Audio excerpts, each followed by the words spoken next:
Mesdames, Messieurs, bonsoir. Bienvenue au flash des 18h sur la RTB.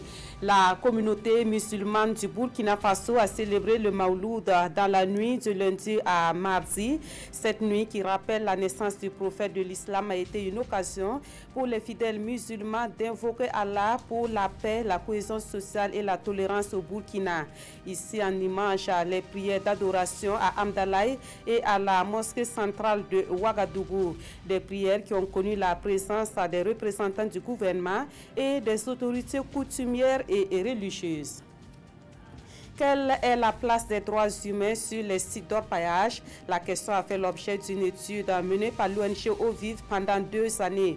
Aujourd'hui, devant les ministres des Mines et celui des droits humains, les résultats de cette étude ont été livrés.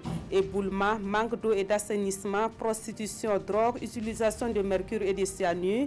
Bref, tous les droits sont bafoués sur les sites d'orpaillage selon les résultats de cette étude. Il y a donc urgence à prendre des mesures et c'est ce que les 2 ministres ont fait comme promesse.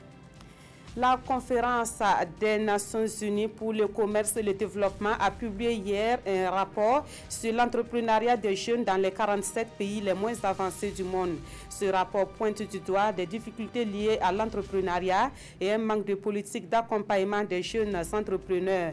Et parlant de politique d'accompagnement, hormis les mesures financières, les 47 pays enquêtés manquent de bonnes infrastructures énergétiques et de connexion à Internet selon ce rapport.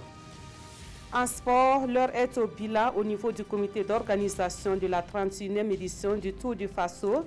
Face aux journalistes ce mardi, les organisateurs ont dressé un bilan satisfaisant au regard du bon déroulement de la compétition, avec à la clé le maillot jaune pour le Burkina Faso. À l'étranger, actualité à l'étranger avec ce scandale au groupe du constructeur automobile Nissan Renault. Carlos Ghosn, l'emblématique patron du groupe, a été arrêté ce lundi au Japon. Il est soupçonné de ne pas avoir déclaré la totalité de ses revenus. Le siège de Nissan à Yokoyama, près de Tokyo, a été perquisitionné. On s'arrête là pour ce flash d'information. Je vous retrouve à 20h pour plus d'actualités sur la RTB.